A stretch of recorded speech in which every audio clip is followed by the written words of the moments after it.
আমার স্বামী আর শাশুড়ি মিলে আমার গর্ভের সন্তানটাকে নষ্ট করতে এত রকম পরিকল্পনা সাজিয়েছে। আমি যখন জানতে পারলাম তখন চোখের পানি বাদ মানতে ছিল না। আমি দ্রুত দরজা লাগিয়ে আম্মুকে কল দিয়ে সবটা বলার পর আম্মু বলে এখনই আসছি, তুই দরজা খুলবি না। একটু পরে স্বামী যখন দেখলো দরজা লক করা তখন ডাকাডাকি শুরু করলো। প্রথমে চুপ ছিলাম, তারপর ভেতর থেকেই বলি শরীরটা খারাপ লাগছে তাই ঘুমাচ্ছি। স্বামী তখন বলল দরজা খোলো। আমি বললাম এখন দরজা খুলবো না। একটু পরে শাশুড়িও এসে ডাকাডাকি শুরু করছে। আমি চুপ করে রইলাম। আম্মুকে বারবার কল দিচ্ছিলাম, আম্মু আর বড় ভাই আসছে। এদিকে ওরা দরজায় অনেকক্ষণ ধরে ধাক্কাধাক্কি ডাকাডাকি করছে। একটা সময় আমার আম্মু এসে দরজায় কলিং বেল বাজায়। আমি তখন দরজা খুলি। আমার শাশুড়ি আর স্বামী আমার আম্মুকে দেখে হতবাক হয়ে গেল। আমি দরজা খুলে আম্মুকে জড়িয়ে ধরলাম। শাশুড়ি বললেন বিয়ান আপনি এই সময়? আম্মু বললেন কেন, আমার মেয়েকে কি আমি দেখতে আসতে পারি না? আর আমার মেয়েকে কিসের ওষুধ খাওয়িয়েছেন আপনারা? শাশুড়ি বলল আমার ঘরের বউকে আপনার কথায় চালাতে হবে নাকি? সেই মুহূর্তে আমি আম্মুর সাথে বাপের বাড়ি চলে আসি।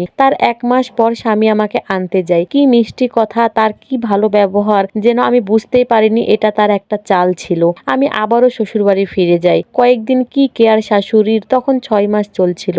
ডাক্তারের চেকআপের কথা বলে ডাক্তারের কাছে নিয়ে যায় আমাকে। হসপিটালে যাওয়ার পর ডাক্তার একটা ইনজেকশন দেয়, তারপর কিছু আর বলতে পারি না। যখন আমার সেন্স আসে তখন দেখি আমি হসপিটালের বেডে শুয়ে, নড়তে পারছিলাম না, খুব ব্যথা। ডিউটিতে নার্স আসলে আমি তাকে বললাম আমার কি হয়েছে। নার্স বললেন আপনার বাচ্চা তো অ্যাবর্শন করা হয়েছে। এটা শুনে আমি চিৎকার করে কাঁদতে থাকি। আমি নার্সকে কাঁদতে কাঁদতে বলি আমার বাচ্চাকে অ্যাবর্শন করাতে কে বলেছে? তখন নার্স বলে আপনার স্বামী আর শাশুড়ি। এই বাচ্চাটা বলে অবৈধ সন্তান, আপনার স্বামীর না, এজন্য অবর্শন করতে বলেছে। মানুষ কিভাবে এত জঘন্য হতে পারে? নিজের বাচ্চাকে অস্বীকার করলো। আমাকে ওই দিনই হসপিটাল থেকে ছেড়ে দেওয়া হয়। প্রচন্ড যন্ত্রণাতে কাতরাতে কাতরাতে শ্বশুরবাড়ি নিয়ে যাওয়া হয়। আমি শুধু কেঁদেই যাচ্ছি। আমার বাবা মা এসে আবার আমাকে নিয়ে যায়। পুলিশের কাছে যায়, কিন্তু পুলিশ তদন্তে গিয়ে টাকা খেয়ে তাদের পক্ষেই কথা বলে। শরীর সুস্থ হওয়ার আগে ডিভোর্স লেটার পাঠায় আমার স্বামী। আমি বুঝতে পারছিলাম না এসবের কারণ কি। আমিও সাইন করে দিই। তার 1 মাস পর আমি জানতে পারি বড় লোকের মেয়ের সাথে ঘর বেঁধেছে আমার স্বামী। আসল কাহিনী তখন বুঝতে আর বাকি রইল না। আমি থাকলে তো বিয়ে করতে পারতো না, আর বাচ্চা চলে আসলে তো কোনোভাবে আমাকে সরাতে পারতো না।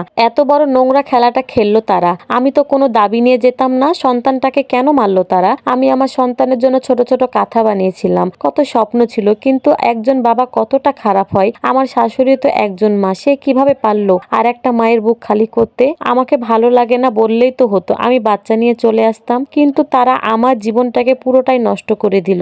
আমি এখন কি নিয়ে বাঁচবো?